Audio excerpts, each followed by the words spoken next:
Muy buenas tardes a todas las personas que nos sintonizan a esta hora en su programa Sal y Pimienta, un programa para gente enfocada. Estoy yo, Daniel Opera, de Foco Panamá. Mauricio se pavió el día de hoy, pero yo me voy a paviar el próximo viernes, así que estamos cool. Recuerden que pueden seguirnos a @Foco Panamá en Instagram, Twitter, Facebook y TikTok, y también pueden seguir todas las noticias del día en focopanamá.com. Este programa se transmite en vivo por el canal de YouTube de Foco Panamá, queda guardado ahí para que lo puedan ver también después. Y también se sube a Spotify para que lo puedan escuchar como podcast.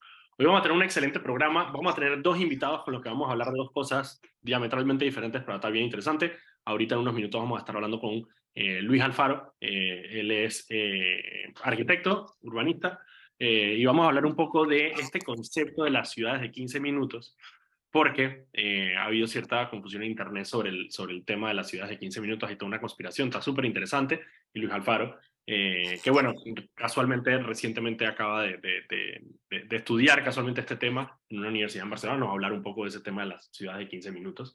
Y en la segunda parte del programa va a estar con nosotros Ricardo Pichel, que él ha estado haciendo una crítica de las películas que están nominadas a los Oscars este fin de semana, así que vamos a hablar con él a ver cuáles son sus predicciones sobre los Oscars, ver cuáles son las películas que vale la pena ver.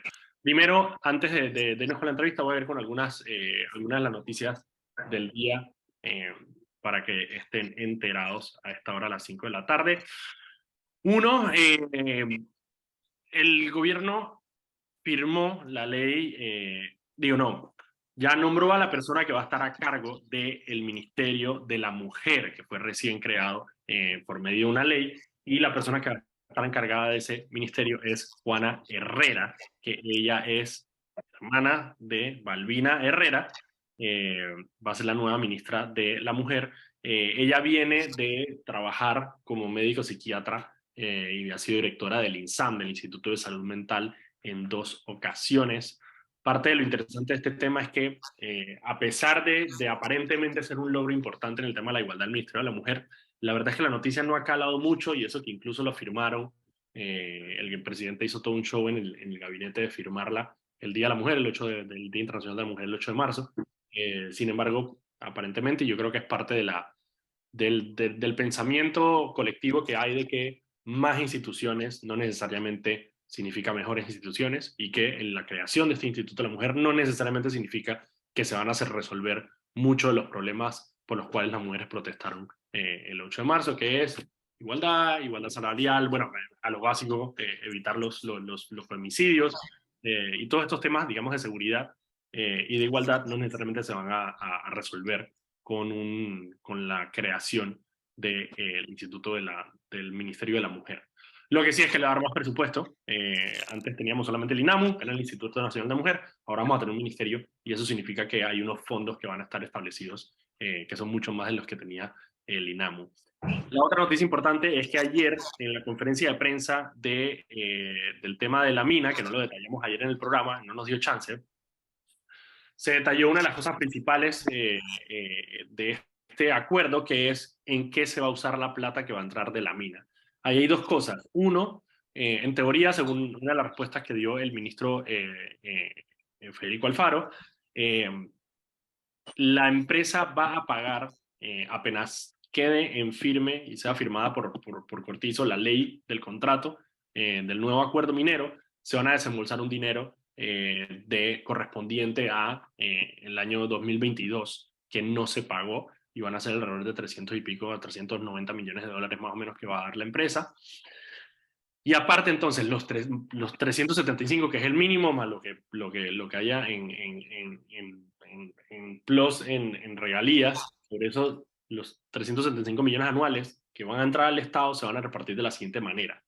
50% de eso, es decir, 170 millones más o menos, va a ir directo bueno, todo se va a meter en un fondo fiduciario que se llama la Conquista del Atlántico, y de ese fondo el 50% va a ir directamente a cubrir parte del déficit que tiene la Caja del Seguro Social, el programa de invalidez, vejez y muerte. No lo va a cubrir todo, porque el déficit al final, 2024, van a ser 880 millones de dólares, por lo tanto, 170 millones de dólares es una fracción de eso. Alrededor de un tercio se va a poder cubrir con el 50% del dinero que entra en las minas. Esa plata ya no la vamos a ver, eso entra directamente al fondo de invalidez, vejez y muerte. Y hasta que no se solucione el problema de invalidez, vejez y muerte, eso va a ser, bueno, dinero que va a ir a tapar un hueco que ya teníamos que haber resuelto, pero no lo hemos resuelto. Así que ya se fue el 50%. De ahí el 25%, sí, no, el 20%, perdón, va a ir a garantizar una pensión mínima de $350 mensuales para los jubilados que están en la calle. De nuevo, 20%, casi que a la misma, más o menos a la misma área, que es el tema de jubilaciones, se va a ir ese 20% del dinero. 25% va a ir a financiar proyectos en áreas colindantes de la mina, es decir, áreas en el norte de Coclé y en el sur oeste de la provincia de Colón. Ese es el que menos tiene sentido para mí, porque en teoría también la mina le da unas regalías, porque ellos pagan impuestos alcaldicios en esos distritos. El distrito de Donoso creo que ha recibido alrededor de $20 millones a lo largo de los años por el tema de la mina. Entonces, para mí no tiene mucho sentido ese 20% en esa infraestructura. Habría que ver en qué se van a gastar, y lo que sí hay que hacer es fiscalizar cómo esos municipios se están gastando los impuestos municipales que reciben. Y el 5% restante se va a dedicar a la creación de un instituto académico para la capacitación de docentes a nivel nacional. La idea de esto es crear un instituto que, bueno, es un poco reiterativo con el tema de la normal de Santiago, pero es para la capacitación continua de docentes para mejorar la oferta educativa del país. Así que en eso se va a ir la plata. De nuevo, casi que no la vamos a ver, o sea, la mitad y un poco más se va a ir a solucionar un problema que ya teníamos que haber solucionado, que es el tema de la caja del Seguro Social. Pero bueno, supongo que es un alivio para lo que iba a tener que poner el gobierno igual, porque esa plata igual la tiene que poner el gobierno, simplemente encontrar una manera de tapar una parte de esa plata. Y la otra noticia importante es que anoche se dieron unas diligencias nocturnas en el caso de la niña desaparecida, Aderlyn Llerena Saldaña, en el sector de las Trancas en San Miguelito. Aparentemente, según información policial, la policía y el Ministerio Público habrían ido con un testigo protegido que habría dado nueva información que no se había explorado antes en el caso, y estaban haciendo esas diligencias. Según algunas fuentes, en las diligencias encontraron restos de sangre que equivaldrían a sangre de la niña Adeline Saldaña. Sin embargo, no se ha dado información sobre si se ha encontrado más nada, solamente eso. Hay un tema de una cámara de seguridad que hace unos días una cámara del Correo Norte aparentemente reveló que la niña habría estado acompañada de un adulto caminando por el área de Correo Norte, por esa área del San Miguelito. Así que falta ver qué información puede salir de esta nueva.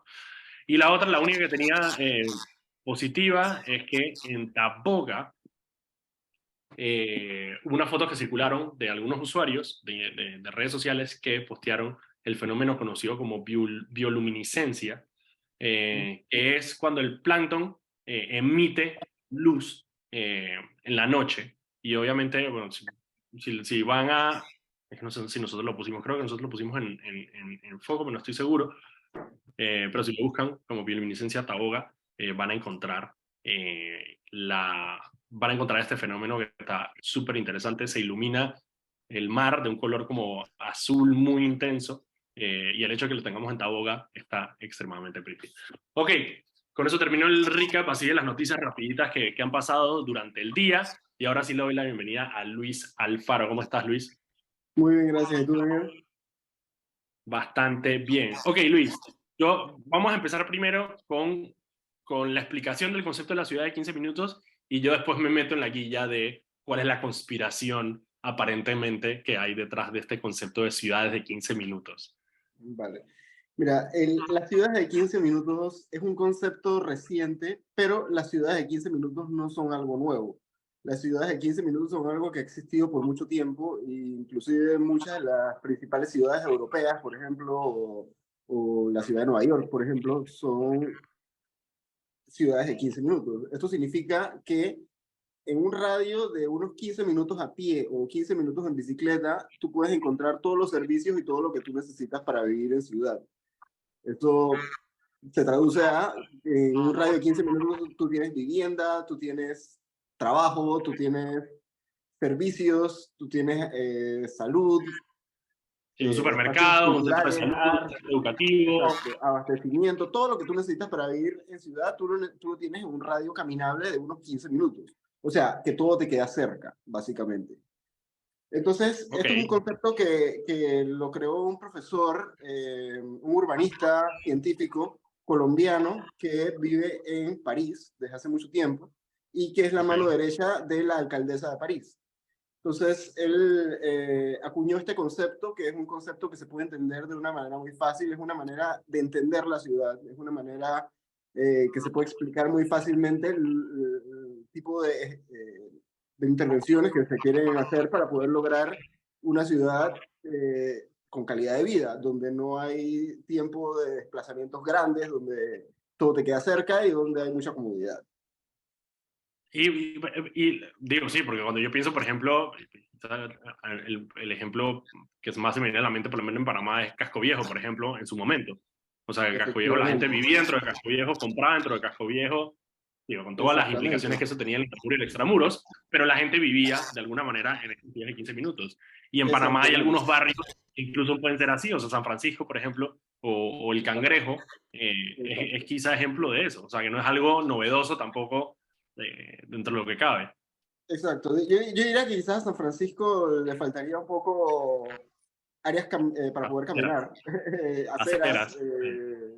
árboles, mejores conexiones al transporte público también para ser más una ciudad de 15 minutos, pero sí tiene la densidad y sí tiene muchas de las características que caracterizan a las ciudades en los 15 minutos.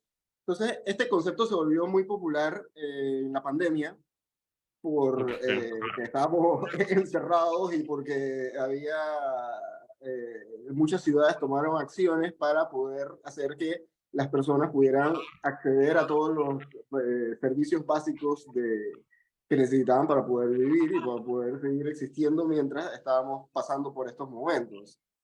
Entonces se popularizó mucho y muchas ciudades tomaron distintos tipos de estrategias alrededor del mundo, muy distintas. Barcelona, por ejemplo, hizo las superislas. En París se tomó el concepto este de la ciudad de los son 15 minutos. las superislas era donde cerraban el transporte, donde cerraban el transporte de carros, digamos. Las superislas tú tienes las cuadras del Ensanche, que es el centro de Barcelona.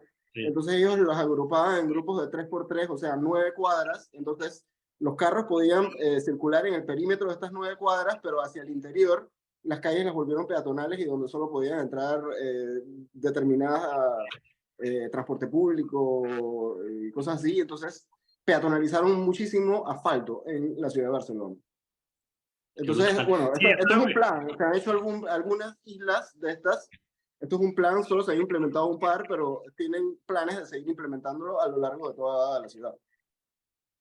bueno, mira, son las 5:15, vámonos al cambio. Cuando regresemos, Sí. te quería preguntar si ya se ha implementado esto de los 15 minutos recientemente para saber cuáles son los efectos que ha tenido en diferentes ciudades. Vámonos al cambio y regresamos. Estamos de vuelta aquí en su programa Sal y Pimienta, un programa para gente enfocada. Estoy aquí yo, Daniel Opera de Foco Panamá, Mauricio Sepavió hoy. Y recuerda que puedes seguirnos en @FocoPanamá en Instagram, Twitter, Facebook y TikTok. Y también puedes seguir todas las noticias del día en focopanamá.com. Este programa se transmite en vivo por el canal de YouTube de Foco Panamá. Y queda guardado ahí, queda guardado también en Spotify para que lo puedan escuchar cuando quieran. Ok, estoy hablando hoy con, en Twitter lo llaman Lord Aceras, Luis Alfaro, y estamos hablando de este concepto de las ciudades de 15 minutos. Y antes del cambio, te pregunté, era si ya se ha implementado esto recientemente, porque digamos, ya hablamos de que no es una idea completamente novedosa, pero si recientemente se ha implementado en algunas ciudades y cómo ha resultado, si ha dado resultado el experimento. Bueno, sí, como te comentaba, uno de los casos más famosos, bueno, el principal, digamos que es París, porque ahí fue donde se originó la idea de este concepto de ciudad de los 15 minutos por el profesor Carlos Moreno, colombiano y radicado en París, de la mano derecha de la alcaldesa. Ajá. En París han peatonalizado algunas calles, han peatonalizado algunas de las calles más importantes de París, la ribera del río Sena, y en la pandemia transformaron la ciudad y la volcaron hacia las bicicletas. Entonces, han logrado, por ejemplo, que los servicios de emergencia disminuyan. O sea, los bomberos, las ambulancias, etcétera, ahora pueden llegar mucho más rápido a las emergencias por el hecho de que ya no hay tantos carros en las calles, porque ahora muchas más personas tienen bicicletas. Y esto es algo muy reciente, esto es algo que pasó en la pandemia. Y es simplemente por Sí, no es algunas algo de cadenas. que, sí, no es Ámsterdam que tiene toda una, ¿sabes? Una historia, esto Exacto. sí que de ahorita, de aquí para acá. No, no. París es una ciudad que tenía unos tranques así horrorosos, así peores que los de Panamá y probablemente todavía los tiene, pero han mejorado en estos sentidos y han avanzado y están transformando la ciudad de esta manera. Entonces, es importante entender que la ciudad de los 15 minutos no es una cosa fija, sino que cada ciudad puede escoger las estrategias que mejor le convienen para poder transformar su espacio. O sea, hay una Y multiplicidad de los sectores estrategias. y los sectores que le Exacto. convienen a mí. Exacto.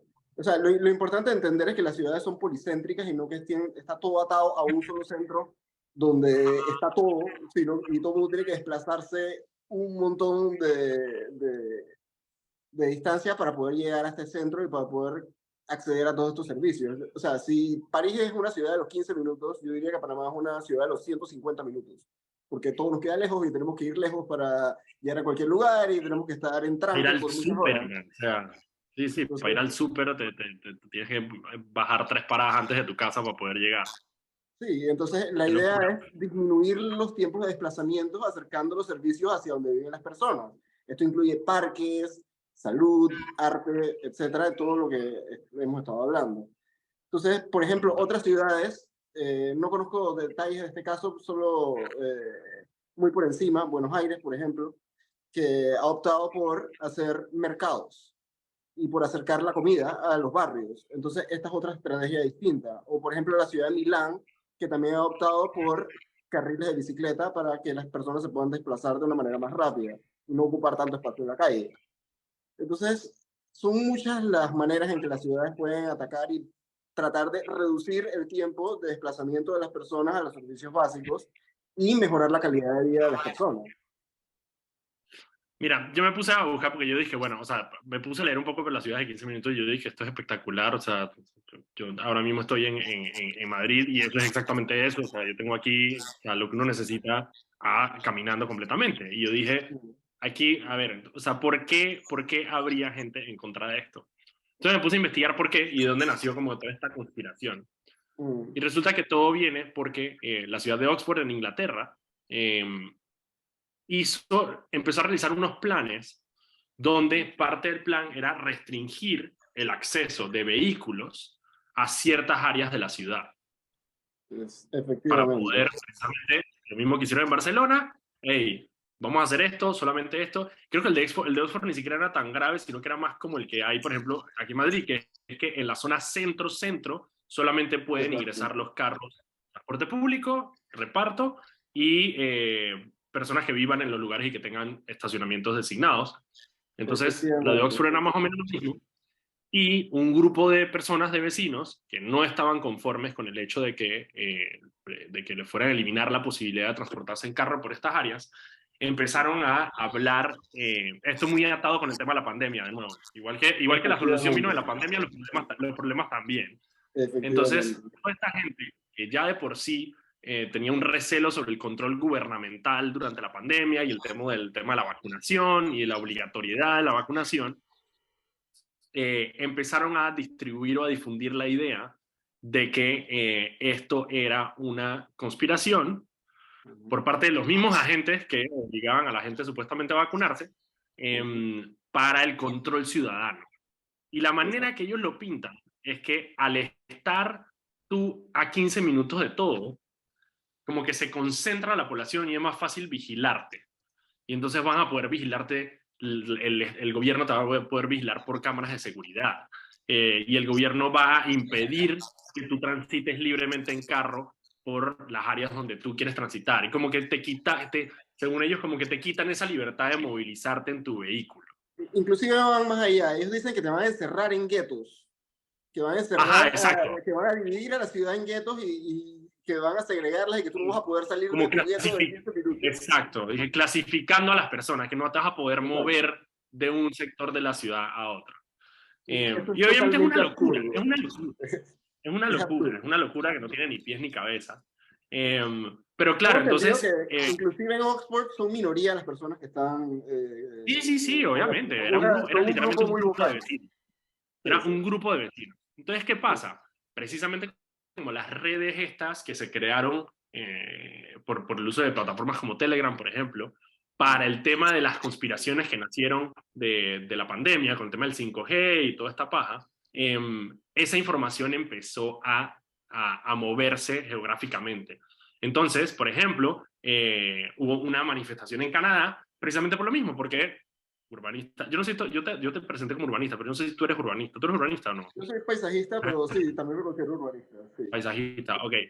Claro, obviamente, así como la información, estas teorías, como por ejemplo las teorías de las ciudades de 15 minutos, se mueven entre los paisajistas, entre los urbanistas. Entonces, en Canadá también hubo, el gobierno dijo, mira, qué chévere lo que están haciendo en Barcelona, ¿por qué no lo hacemos aquí? Creo que en la ciudad de Ottawa lo estaban planteando hacer.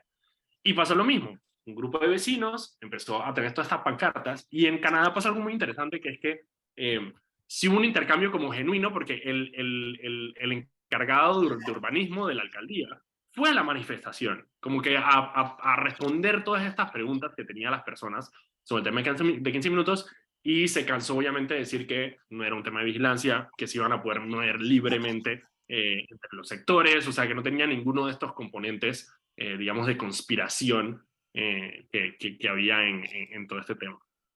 Es muy importante recalcar que los temas de planificación, incluyendo los temas de la ciudad de los 15 minutos, son temas a largo plazo, para empezar. En Barcelona, por ejemplo, lo de las supercuadras que les mencioné, ellos solo han implementado 2 hasta ahora, como unos planes pilotos. Eso es una cosa que ellos planean hacer a lo largo de las próximas décadas.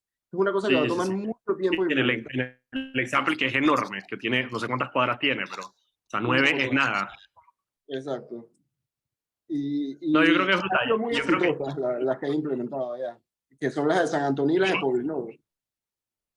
y la última pregunta que tenía para ti antes de que nos dejes aquí en el programa es, eso es una pregunta irónica, pero hay una manifestación que se va a dar en Panamá, creo que este sábado, donde entre varios de los temas está el tema de la ciudad de los 15 minutos.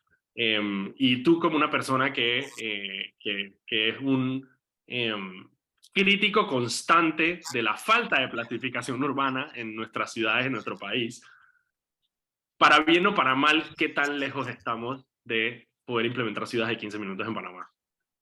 Estamos muy lejos de poder implementar ciudades de 15 minutos. Podemos quizás aspirar a que en algunos barrios o en algunos lugares podamos implementar esto, como quizás Cangrejo, San Francisco, en algunos otros lugares, Betania, por ejemplo. Pero nosotros estamos muy lejos ni siquiera a pensar en cosas así. Nosotros estamos todavía intentando ver cómo solucionamos temas de movilidad básicos, como tener aceras o como tener transporte público aquí. Y claro que tenemos que mirar con luces largas, pero yo creo que estos miedos infundados me parecen absurdos y yo creo que esta gente está protestando por cosas que ni siquiera saben lo que significan.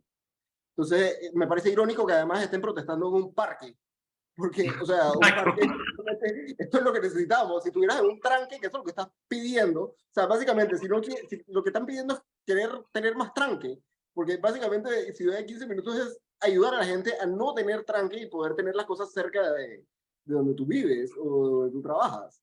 Entonces, yo creo que es ridículo y absurdo, y yo creo que están copy-pasting cosas de otros países que en otros países también son absurdas y son muy puntuales, porque son básicamente las protestas estas en Edmonton, Canadá, y las de Creo que Oxford. sí, por eso te digo, había en Oxford, de nuevo, en Argentina, bueno, Aires es una ciudad súper caminable y han habido ciertas protestas ahí en Argentina, pero sí, de nuevo, es súper puntual.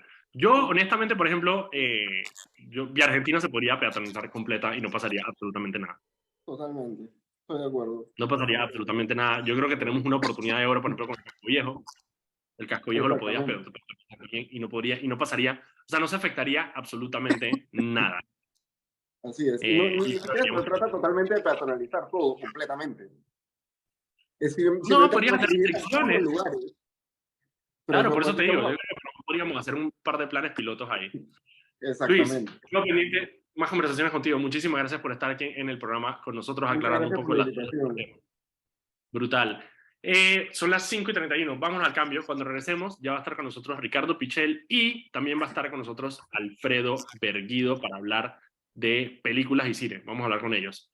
vamos al cambio y regresamos. Su programa Sal y Pimiento, un programa para gente enfocada. Recuerden que pueden seguirnos en @FocoPanamá en Instagram, Twitter, Facebook y TikTok, y también pueden seguir todas las noticias del día en focopanamá.com. Este programa se transmite en vivo por el canal de YouTube de Foco Panamá, queda ahí guardado para que lo puedan ver cuando quieran, y también se sube a Spotify como podcast para que lo puedan escuchar. Las personas que prefieren escuchar como podcast, conozco algunas, como Ani, que me regañó porque no habíamos subido uno de los capítulos a Spotify. Ya lo estamos subiendo para que Ani Zapple lo pueda escuchar. Ok, estoy hoy en esta segunda parte del programa, me va a acompañar Ricardo Pichel, y también va a estar con nosotros nuestro experto en políticas públicas y cultura popular, Alfredo Berguido.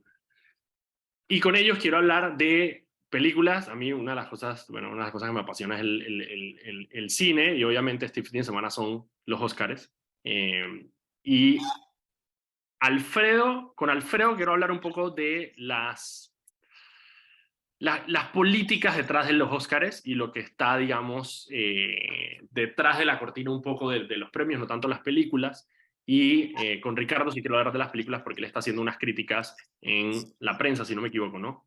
En la prensa. En la prensa ha hecho unas muy buenas críticas de las películas que están nominadas a los Óscares, así que voy a hablar con cada uno de los dos. Primero, para sacar la parte, digamos, política de los Óscares. Alfredo, ¿cómo estás? Hola, ¿qué tal? ¿Cómo están? Te escuchamos súper mal, Alfredo. Dale, que va a arreglar el audífono porque está en el carro. ¿Aló, me oían ahora? Muchísimo mejor. Ok, excelente, listo. Sí, no, Cuéntanos. ¿Perdón? No, cuéntanos, qué es lo que qué es lo que o sea, cuáles son las políticas que hay ahora mismo en los Óscares y los temas que están andando ahora mismo en los Óscares. Sí, no suena súper pesado cuando lo dices de esa manera, pero ¿Quién digo, dijo? digamos, algunos de los temas más grandes que hay respecto digamos, políticos, respecto a las premiaciones, está el tema de la película que nadie vio venir como gran contendiente para ganarse el Oscar a Mejor Película, que Everything Everywhere All at Once. Y la razón por la que, No. digamos, tiene un factor político es porque, además de que no es la típica película que usualmente está para ganarse premios de la Academia, la actriz principal es Michelle Yeoh, una actriz de Malasia, pero muy famosa por su comienzo en el cine de acción en Hong Kong, y pues desde entonces ha tenido una carrera súper increíble en películas de todo tipo. Eh, digamos, antes de Everything Everywhere All at Once, creo que su papel más popular y más visto fue en el 2018 con Crazy Rich Asians. Entonces, Ujú. hay todo este momentum detrás de ella y esta película de los Daniels, que es Everything Everywhere All at Once, um, de que podría ser la primera vez que una mujer asiática o que se autorreconoce asiática, que eso es un tema adicional que hay ahí, podría ser la ganadora de estas premiaciones por parte de los Óscares. Entonces, eso se conecta con, digamos, el otro lado eh, más o menos político que muchas veces no se conversa mucho con los Óscares. Y es que los Óscares al final se deciden por votación, y lo que muchas veces creo que la gente pasa por alto cuando hablan de los Óscares es que, como todo proceso electoral, hay grupitos a los que a los que los productores les hacen campaña para que voten por sus películas y para tratar de salir y ganar. Entonces, o sea, todos podemos quedarnos discutiendo de cuál nosotros consideramos que realmente es la mejor película del año, pero al final los votos que cuentan son los de los miembros de la academia, y los miembros de la academia están en cierto grado, en cierto rango de edad, son de ciertos grupos particulares, tienen ciertos gustos particulares por los gremios en los que están. Digamos, si son actores, tienden a preferir ciertos tipos de actuaciones sobre otras; si son directores, lo mismo, y así sucesivamente. Ah, entonces, a mí muchas veces me hace gracia cuando lees todos estos artículos tratando de predecir los Óscares y pasan por alto eso, ah, y en vez se tratan de enfocar en, digamos, la calidad de las películas. Y que sí, me parece brillante que quieres hablar sobre por qué te parece que esta película es más superlativa que la otra, pero la realidad es que si quieres tener un chance de saber cuál tiene más oportunidades de ganar, tienes que pensar en quiénes son los que están votando y cómo han votado antes. Entonces, por eso muchas veces la gente se fija dizque, en los BAFTAs o en el Screen Actors Guild Awards, como tratando de buscar a ver esos grupitos Es cómo un han votado patrón. antes, para Sí, tratar de pero predecir cómo van a hay un votar. patrón.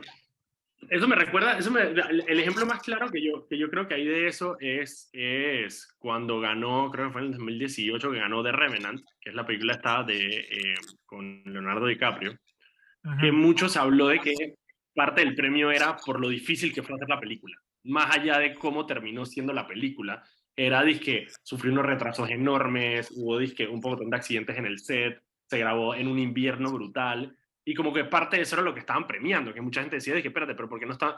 No, bueno, porque también al final es una industria, y la industria Ujú. premia lo que ellos consideran que es lo más sobresaliente de la industria, no necesariamente lo que hacia allá afuera se percibe como una buena película o una mala película. Sí, digo, y o sea, y nosotros hablamos mucho de los Óscares como esta gala en la que se celebra lo más superlativo del cine. Pero creo que vale la pena recordar que los Óscares comenzaron como una gala de mercadeo, por así decirlo, en respuesta a un pocotón de, ¿cómo se llama?, de artículos y noticias que salían sobre escándalos dentro de Hollywood y la vida eh, poco apropiada que tenían los miembros de la industria en esa época. Entonces, cuando se crean los Óscares, y esto estamos hablando en los 20, hace bastante tiempo atrás, era como que una manera de tratar de limpiar la imagen de la industria y mostrarles que no, no, aquí también Mercadeo. somos serios y somos, nos vestimos y nos arreglamos y tenemos, celebramos nuestro arte como otros artes y hay mucho de eso también. Que la idea. Bueno, ahí está Babylon, que también es una película que está nominada este año, que precisamente habla de ese nacimiento de Hollywood y la locura que era Hollywood en su momento. La otra pregunta, antes del corte, Alfredo, es parte de la crítica que ha tenido Hollywood y los Oscars en los últimos años es sobre todo el tema de la diversidad, que ha estado muy presente en la discusión. Ha habido actores y artistas que han sido muy críticos en cómo Hollywood de alguna manera premia o no premia la diversidad en ciertas en sus premios. ¿Ha habido algo de eso este año o este año ha estado como mucho más tranquila la vaina? No, no ha sido, no ha habido campañas como otros años, por ejemplo, quizás algunos de los que nos oyen se acordarán de Oscar So White, que fue una campaña a propósito por actores y productores y otros miembros de la industria del cine negros que querían llamar la atención al hecho de que casi todos los actores o personas que salían premiadas eran blancas. Pero de vuelta eso como circula de nuevo a lo que decía al principio, que todo regresa a quiénes son las personas que tienen derecho a votar en la academia. Y esa campaña, por ejemplo, Oscar So White, el punto era como que, hey, tienes que meter más personas de color en la academia, porque lo que está pasando es que estás, dentro del electorado, estás seleccionando para ciertos tipos de cosas. Entonces, digo, eso es una conversación a veces incómoda que hay que tener, pero es que nos guste o no, todos tenemos ciertas inclinaciones no conscientes que son reflejo de quiénes somos, nuestra identidad y de dónde crecimos y una serie de otras cosas. Entonces, la manera de contrarrestar eso cuando tienes sistemas de votación es que diversificas quiénes son los que votan para asegurarte de que Exacto, entren más puntos de no vista necesariamente diferentes. los nominados, no necesariamente los nominados, sino las personas que escogen, que son Sí, los que exacto. verdaderamente pueden hacer. Hay que diversificar las personas que escogen. O sea, porque muchas veces parte de la conversación también se mezcla, y lo voy a dejar aquí nada más para cerrar, con que la gente dice "Y que no, que sería histórico que no sé quién gane porque sería el primer XYZ en ganar eso". Y eso es buenísimo para toda la gente que hace marketing del lado de los Oscars, pero la gente de marketing no controla los votos. Los Los votos votos. son los mismos miembros de la academia. Entonces esa gente de marketing puede soñar con todos los press releases que pueden hacer, que si con Michelle Yeoh, que con una película alemana ganando Best Foreign Film, lo que tú quieras, pero ellos no deciden, ellos al final no son los que votan. Entonces, la manera Y, y, son, y, son, y son que casi comienza 10.000 personas a las que verse votan. mayor diversidad en quienes ganan es que haya mayor diversidad en quienes eligen. Y tienen más de 10.000 personas votando, así que es bastante gente. Alfredo, son las 5:45, 5:46. Vámonos al cambio. Cuando regresemos, entonces vamos a estar hablando con Ricardo Pichel sobre cuáles son las películas que están en los Oscars y un poco la apreciación de ellos. Sobre todo, una de las cosas que voy a tratar de hacer ahorita es decirles cuáles pueden ver quizá en Netflix, que es como lo más accesible para muchísimas personas. Vamos a ver dónde podemos ver esas películas. Vamos al cambio y regresamos. Estamos de vuelta aquí en su programa Sal y Pimienta. Vamos a saltar el intro para poder tener más tiempo con nuestros invitados. Ya está con nosotros y le doy la bienvenida a Ricardo Pichel. ¿Cómo estás, Ricardo? ¿Qué tal, Daniel? ¿Todo bien aquí? ¿Me escuchas bien, no? Te escucho perfecto y clarito. Ok, Perfecto. Ricardo, ¿cuántas películas están nominadas a Mejor Película? 10. Desde hace unos 10. cuantos años ya el número subió de vuelta a 10, como era como era en los 1940 y pico, por allá, que se nominaban 10 películas. Ok, vamos a ir una por una rapidito, hacer un review rapidito de cada una de las películas. La primera es la alemana, Sin Novedad en el Frente, que esa, de hecho, acabo de revisar y creo que es la única que podemos ver en Netflix. Sí. Es una película alemana. Es un remake, obviamente. ¿Qué tal te pareció la película? ¿Vale la pena? ¿Sí o no? Bueno, sí, Sin Novedad en el Frente es un remake de una película que está adaptada de un libro muy, muy importante, un libro muy, muy famoso realmente, un libro antiguerra. La película en sí a mí me parece una película buena, me parece una película muy fuerte, tomar en cuenta que esto no es ir al cine a pasar un buen rato, es ir al cine a ver las A atrocidades sufrir. y el costo humano pues de la guerra. Me parece que la película hace un buen trabajo realmente plasmando eso, particularmente desde la visión de los soldados y lo que los soldados tienen pues que sufrir en un campo de batalla y demostrarte que muchas veces ese sufrimiento y ese costo humano realmente no lleva a nada. O sea, la guerra no produce, la película te dice, la guerra no produce héroes, la guerra no produce victorias emblemáticas realmente, sino que realmente solamente deja un pocotón de cuerpos por detrás, ¿no? A mí me Yo creo parece una que película que vale la pena. Yo creo que con la Primera Guerra Mundial tiene digamos, el sobrenombre de la gente que peleó en la guerra de la generación perdida. Y yo creo que esa película ejemplifica enormemente como que ese sentimiento de esta generación enorme de peladitos que simplemente se perdieron. Sí. La siguiente, la secuela de Avatar, que te voy a confesar, creo que es la única que no he visto. ¿No? No, no la he Bueno, visto. ¿Qué tal te parece? la secuela de Avatar es muy parecida a la primera película de Avatar Me y imagino. eso quiere decir pues que visualmente la película tiene todos los méritos del mundo, visualmente es un espectáculo. Vale la pena ir al cine y sentarse en una sala de cine para apreciar esa película, pero los Ok. personajes evidentemente no son el enfoque de la película, son personajes muy planos, personajes unidimensionales. La película yo, como lo escribí en mi reseña, o sea, tiene ideas valiosas, tiene ideas muy interesantes sobre el capitalismo desenfrenado, la explotación de recursos naturales, los derechos de los pueblos indígenas, Ah, lo todas mismo que estas la primera. cosas, como la primera. Lo que pasa es que al final hay un límite a lo que tú puedes hacer con esas ideas cuando tus personajes son tan planos. No tienes nada. O sea, Ok. tú no los dices y nosotros entendemos la metáfora, porque no es una metáfora muy complicada de entender, Sí, pero pero hasta ahí se no cae puedes sacar corto. más nada de Se ahí. queda, sí, Ok. Avatar yo pienso, o sea, nosotros ya estamos confirmados 3 y 4 de Avatar, perdón.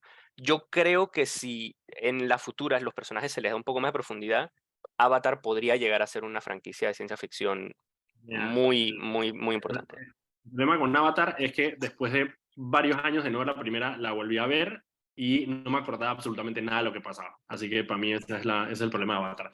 Ok, siguiente es una de las quizás las más raras de esta, que son dos bastante raras, pero Banshees of Inisherin, que es una comedia negra de pocos personajes, de un pueblo en la mitad de la nada, en Irlanda, si no estoy mal. Correcto. Y simplemente es una comedia de un pueblo chico. A mí me Sí. impresionó, es lenta, eh, eh, pero creo que también es, bueno, es porque es un pueblo pequeño, entonces como que la vida lenta de pueblo, pero no sé cuáles son tus impresiones rapidito. Esa película es muy teatral. En cómo se actúa, en cómo está estructurada, es evidentemente muy teatral. Yo creo que las actuaciones todas son muy buenas. Creo que el humor funciona por muchos momentos, momentos de humor negro, sin duda, pero un humor gracioso. Entonces, yo creo que es una película que vale la pena, pero sí entiendo mucha gente que podría verla y decirle, dije, mira, aquí realmente no pasa nada. Estoy yendo a los Es mismos muy 4 lenta. lugares en una isla, Sí. ¿no? Se los digo de una vez, si la planean ver, es una película que cuesta verla precisamente por lo lenta que es. pero vale la pena. Yo también estoy de acuerdo. Para mí vale la pena ver Banshees of Inisherin, solamente por lo extraña que es y lo extraño que es que funcione lo extraña que es. Sí. Ok, Elvis. Bueno, Elvis. Elvis. Elvis. A mí es eso, o sea, para mí la película simplemente fue La... chévere simplemente porque, bueno, porque es la historia de un personaje que es bastante reconocido, pero tampoco tiene mucho, más allá de la actuación no me acuerdo quién es el actor, cómo se llama el actor que interpreta a Elvis. No sé si tú te Austin acuerdas. Butler. Austin Butler. Súper bien. Sí, él lo Hasta hace increíble. creo que es lo único rescatable que tiene la película, justamente. No sé si quieres Y añadir algo. los números musicales. O sea, como están llevados Sí, los números brutal. musicales Sí, son, que digo, obviamente es bien la montado. música de Elvis es música muy buena, pero cómo los interpretan, esos momentos, él y la película brilla muchísimo en esos momentos. Sí, un montón. Ok, siguiente es, ok, todo en todas partes al mismo tiempo, que es la gran revelación de las mujeres. También es una película bastante extraña, en caso de que tengan planes de verla, es una película de ciencia ficción, no es una comedia de ciencia ficción, es muy rara, pero tiene una historia humana absolutamente increíble, que yo creo que es lo que destaca, digamos, de la película. Sí. No sé, Ricardo, si tienes algo más. Sí, no, o sea, a ver, yo empiezo diciendo, esa es mi favorita, a un nivel personal, más allá de creer o no que sea la que va a ganar en función de lo que gana otros premios, es la que más me ha gustado. Yo creo que es una película sumamente creativa, o sea, un desborde de creatividad total, Que te filmada de una sorprende, manera que funciona. que te sorprende, que es un poco raro, como que hoy en día que tú vas a una película y como que genuinamente te sorprenda la Sí, película. sí, o sea, es una película que toma una premisa sacada del universo de Marvel o un universo de superhéroes, pero la adapta a unas historias reales, humanas, y lo increíble es que al final del día funciona. O sea, todo el paquete tan grande, tan ambicioso, tan extraño, funciona. A mí, Funciona muy bien. personalmente, esa película me encanta. Es brutal, a mí también. Ok, la de Steven Spielberg, The Fabelmans, que es una de las grandes favoritas a ganarse el Oscar. ¿Cuál es tu opinión? Los Fablemans es obviamente junto con Todo en todas partes al mismo tiempo, las dos grandes favoritas, yo pensaría. Los Fablemans es una película personal de Spielberg. Es una película que cuenta una historia de una familia, una historia que conocemos de una forma u otra, pero el atractivo está en que es Steven Spielberg contando su propia historia. Los Fablemans fue una película que yo no voy a decir que me aburrió o que me parece innecesaria, al contrario, me parece una película muy, muy comendable que un director como Spielberg, tan tarde en su carrera, decida hacer una película así, o sienta la necesidad de contar esta historia. Yo creo que es un compromiso al arte impresionante. Dicho lo cual, Los Fablemans yo creo que es una película que si la comparas con otras que están aquí, de repente no es tan memorable, ¿verdad? Y si la comparas a otras películas de Spielberg, de toda su gran trayectoria, no es tan memorable, ¿no? Yo creo que, y en algún momento vi un review que decía esta frase con la que me quedé, que es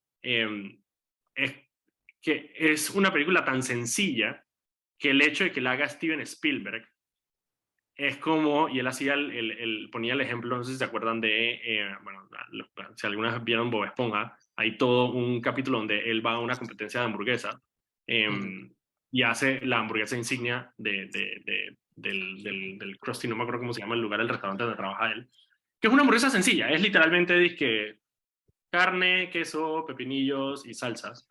Pero en la simpleza de la hamburguesa es como que lo que le da como que el hecho de que, porque es una hamburguesa perfecta.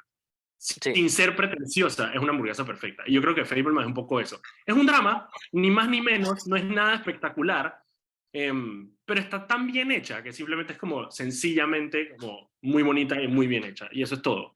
Para mí sí. tampoco se debería ganar, pero bueno, pues creo que no me llamó tanta la atención como todo al mismo tiempo. El crustáceo cascarudo se llamaba el restaurante Bob Esponja.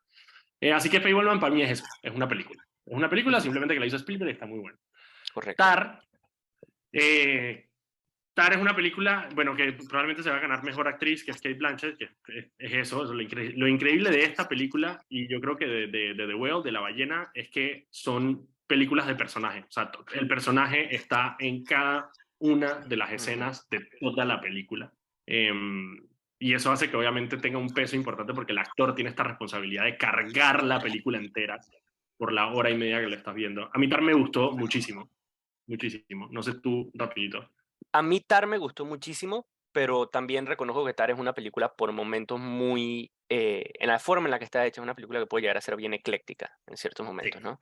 Entonces, puede que en algunos momentos uno se desconecte un poco de la película, pero al final del día la película, como lo dices correctamente, o sea, es un estudio de un personaje, está centrada totalmente en este personaje, y estás viendo a Kate Blanchett hacer un papel hecho para que el actor reluzca en todo su esplendor. O sea, esto es, ¿qué te digo? Esto es ver a Cristiano Ronaldo o a Messi jugar al fútbol. O sea, no hay pierde. Kate Blanchett es magistral en esa película. O sea, y más que eso, si eso no te lleva al cine, bueno, está bien. O sea, entonces esto no creo que sea para ti. Está bien. Ok, y la última que tengo aquí es una grande sorpresa, Top Gun Maverick, que yo tengo que decir que a mí me encantó Top Gun Maverick. Me parece un guión perfecto, una película de acción perfecta. O sea, tiene todo lo necesario para hacer una excelente película de acción. Sin embargo, sí hay mucha gente que está sorprendida del hecho de que esté nominada a un Oscar. No sé qué opinas ahí, Ricardo. Bueno, Top Gun, yo creo que Top Gun Maverick es exactamente lo que podemos esperar de una secuela de Top Gun 40 años después. Los aviones siguen siendo sumamente divertidos. Entonces, Tom Cruise vuelve a un papel emblemático, pero es el único personaje de verdad en toda la película. Todos los otros personajes son esencialmente caricaturas. Son accesorios para él. Son accesorios para llegar a un avión y ver los aviones estar volando. Dicho lo cual, las secuencias de aviones son espectaculares, como lo eran en Top Gun hace 40 años. O sea, están súper bien diseñadas. Yo creo que la primera tiene más mérito por la manera en que se grababa el cine en ese momento, pero la verdad es que está bastante bien. Ya me están cortando. Ricardo, quedo pendiente contigo para hablemos la próxima semana, ya cuando pasen los Oscars, para ver cómo quedaron las nominaciones. Nos vemos el lunes aquí en Sal y Pimienta. Gracias. Saludos.